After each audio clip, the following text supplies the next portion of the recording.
नमस्कार श्रोताओं, आप बने हुए हैं आकाशवाणी ईटानगर के साथ और रीजनल न्यूज यूनिट आप सभी के लिए लेकर आया है आज दिनांक 6 मार्च 2026 को शुरू हुए 8वीं अरुणाचल प्रदेश विधानसभा बजट सत्र 2026-27 के पहले दिन की बैठक पर आधारित ये खास कार्यक्रम। मैं हूं मनोज कुमार शर्मा। अरुणाचल प्रदेश विधानसभा में आज 8वीं विधानसभा के छठे सत्र की शुरुआत हुई। ये इस वर्ष का दूसरा विशेष सत्र है, जिसका आयोजन आगामी 12 मार्च 2026 तक किया जाएगा, जिसमें 7 विधेयक पेश किए गए। साथ ही एक महत्वपूर्ण प्रस्ताव भी रखा गया और कई महत्वपूर्ण सवालों के जवाब भी विधायकों द्वारा दिए गए। श्रोता मित्रों, आज के सत्र में विधायक कुमार वाई द्वारा निजी सदस्य प्रस्ताव रखा गया, जिसके तहत वन्यजीवों के संरक्षण के साथ ही मानव वन्यजीव के संघर्षों को कम करना है। श्री वाई ने कहा है कि वन्यजीवों को बचाने के लिए हमें सिक्किम और हिमाचल के मॉडल का पालन करना चाहिए, क्योंकि शिकार और हत्याओं को रोकने के लिए और भी सख्त उपायों को लागू करने की जरूरत है। लोग पैसे के लिए जानवरों और पक्षियों को मारते हैं। इसे रोकने के लिए सख्त नीतियों और कानूनों की जरूरत है। और ठीक वैसे ही जैसा राज्य में हॉर्नबिल के संरक्षण के लिए कदम उठाए गए हैं, वैसा ही अन्य वन्यजीवों के लिए भी किया जाना चाहिए। ऐसा करना इसीलिए भी जरूरी है क्योंकि लोग अरुणाचल प्रदेश में प्राकृतिक सौंदर्य का आनंद लेते आते हैं और प्रकृति की सुंदरता का एक बड़ा हिस्सा वन्यजीवों की मौजूदगी से ही होता है। इस संबंध में एक निजी सदस्य प्रस्ताव यानी प्राइवेट मेंबर रेजोल्यूशन पारित किया जाना चाहिए। इस संदर्भ में विधायक मोहेश चाई ने कहा है कि इंसानों और जंगली जानवरों के बीच टकराव अब एक नए स्तर पर पहुंच गया है। गत 22 फरवरी को एक जंगली हाथी ने एक सुरक्षाकर्मी को मार डाला था। 2 साल पहले भी हाथी द्वारा किसी के मारे जाने की एक और घटना घटी थी। विधायक ने कहा है कि उन्होंने डीएफओ के साथ एक बैठक की ताकि हाथी के बारे में और अधिक जानकारी प्राप्त की जा सके। उन्होंने कहा कि वन विभाग की ओर से बेहतर ट्रेनिंग और जांच की जरूरत है। श्री चाय का मानना है कि इस विषय पर वन विभाग के पास कोई उचित कार्य योजना नहीं है। प्राइवेट मेंबर रेजोल्यूशन की महत्ता पर जोर देते हुए विधायक होंचुंग नामदाम ने कहा है कि प्रस्ताव को राजनीतिक नजरिए से नहीं बल्कि वन्यजीव संरक्षण के दायरे में देखा जाना चाहिए। इंसान और वन्यजीवों के बीच का टकराव दुर्भाग्यपूर्ण रहा है। वन्यजीवों की रक्षा करते हुए एक ऐसी ही नीति या प्रावधान भी होना चाहिए कि अगर कोई जानवर बार बार इंसानों या उनकी संपत्ति को नुकसान पहुंचाते हैं तो सरकार, वन विभाग और स्थानीय लोगों को क्या करना चाहिए। हम ये नहीं कह सकते कि जानवरों को मार दिया जाना चाहिए। स्थानीय लोगों के बीच इस बात को लेकर बहुत भ्रम है। किसी दुखद घटना के बाद स्थानीय लोग जानवरों को मारना चाहते हैं, लेकिन हम ऐसा नहीं कर सकते क्योंकि वन्यजीव संरक्षण के लिए नियम और कानून बने हुए हैं। वन्यजीव संरक्षण हमेशा होना चाहिए और इसे मजबूत किया जाना चाहिए, लेकिन अगर कोई बाघ या हाथी किसी इंसान को नुकसान पहुंचाता है तो क्या होगा? ऐसी स्थिति में क्या करना चाहिए, इस बारे में लिखित प्रावधान होना चाहिए। अगर किसी सीमित की जरूरत हो तो उसका भी गठन किया जाए। उन्हें जंगल जानवरों का मांस खाना भी बंद करना देना चाहिए। श्री नामदाम ने प्रस्ताव का समर्थन करते हुए इसे स्वीकार करने का आह्वान किया। प्रस्ताव का समर्थन करते हुए विधायक वांगलेन लोआंगदोंग ने कहा है कि ये कोई नई बात नहीं है।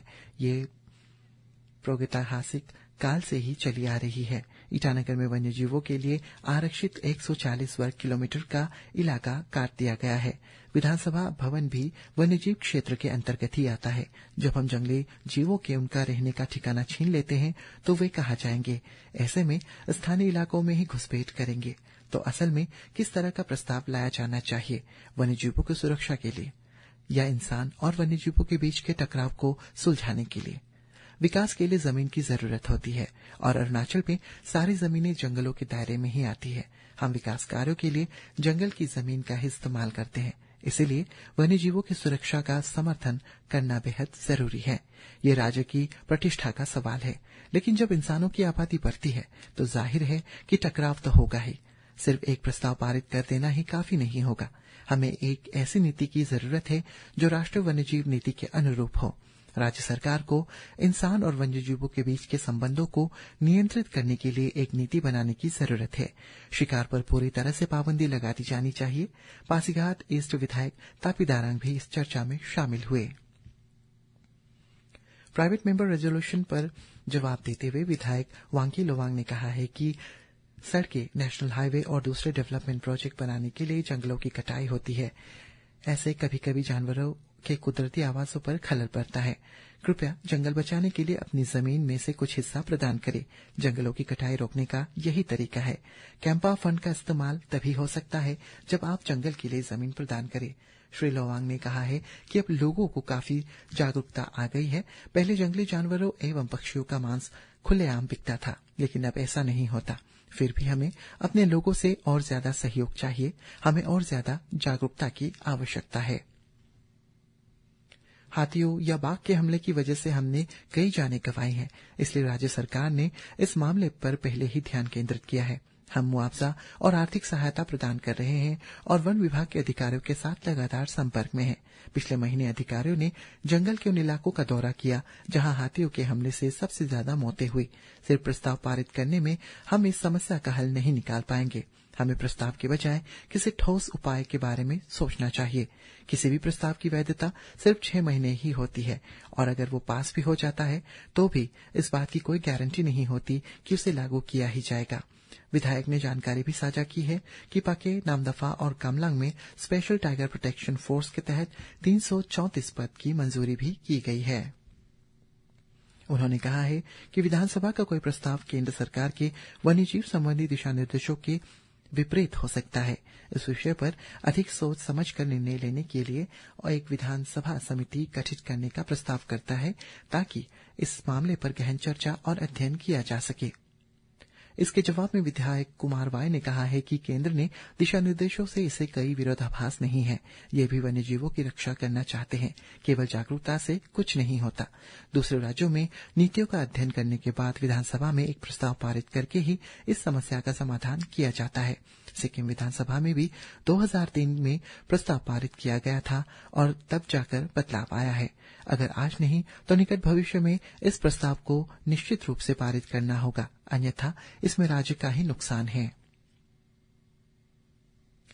वहीं विधायक वांकी लोवांग ने विधानसभा समिति में इस मामले की जांच करने और रिपोर्ट सौंपने पर जोर दिया।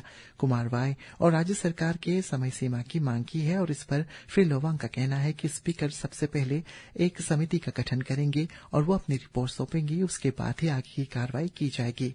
इसी संदर्भ में अपनी बात रखते हुए डिप्टी स्पीकर तेसाम पोंगते ने कहा है कि नियमों के अनुसार एक विधानसभा समिति का गठन किया जाएगा।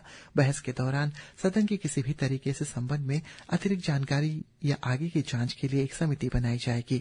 ये समिति अध्ययन करेगी और अध्यक्ष को अपनी रिपोर्ट सौंपेंगी। इसके बाद अध्यक्ष विधायक को पारित करने के लिए इसे सदन में प्रस्तुत करेंगे।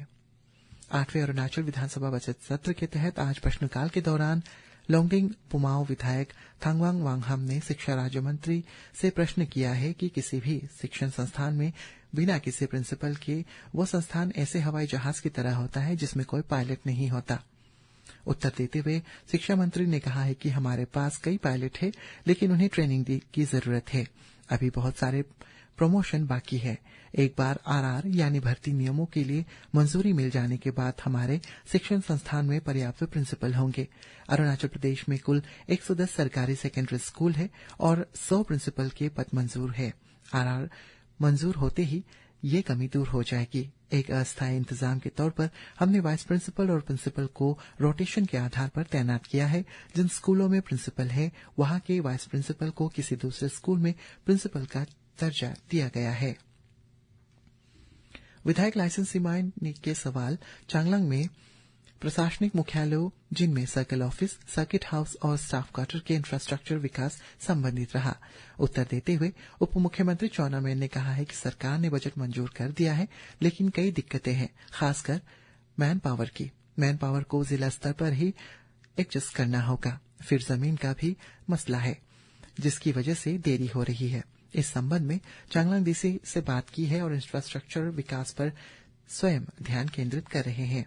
हम एक ऐसी पॉलिसी लाने की कोशिश कर रहे हैं जिससे ये पक्का हो सके कि ऐसी चीजों का निर्माण समय पर हो।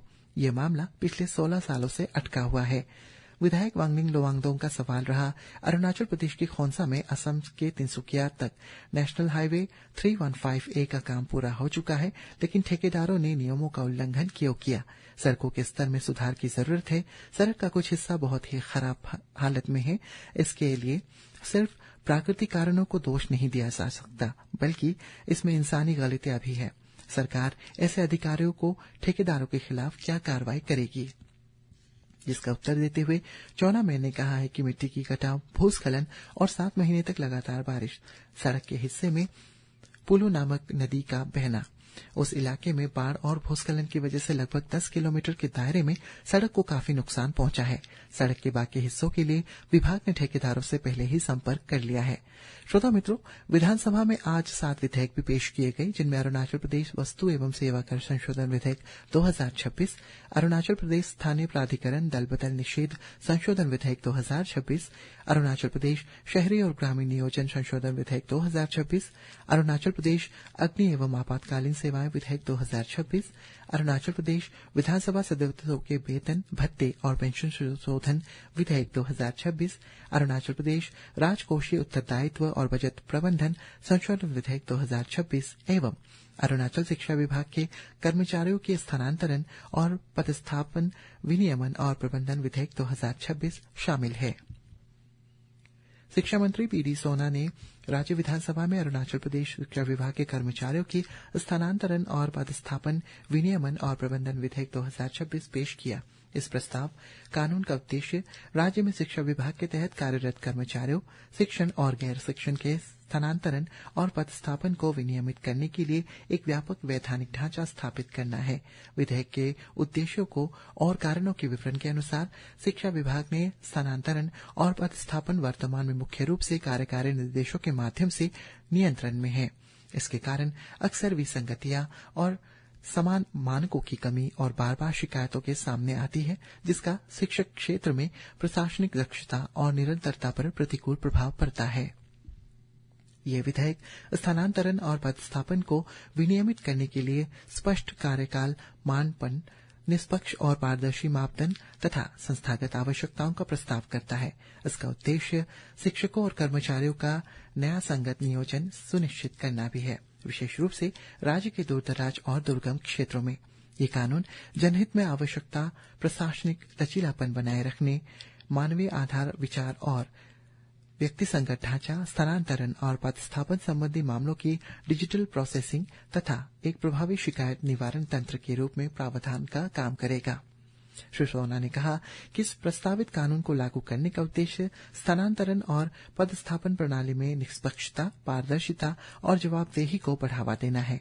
यह शिक्षा क्षेत्र सुशासन को भी मजबूत करेगा और पूरे राज्य में शिक्षा की गुणवत्ता, स्थिरता और निरंतरता को बढ़ावा देगा। उन्होंने आशा व्यक्त किया है कि ये प्रस्ताव कानूनी प्रशासनिक प्रक्रियाओं को सुव्यवस्थित कर पूरे राज्य में शिक्षण कार्यक्रमों का अधिक संतुलन वितरण सुनिश्चित करेगा।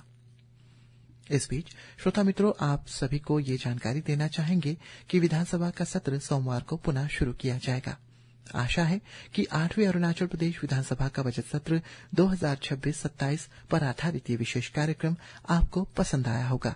आप सभी से फिर से मुलाकात होगी सोमवार को इसी अंक के एक और कड़ी के साथ। अभी के लिए मुझे दीजिए इजाजत। नमस्कार।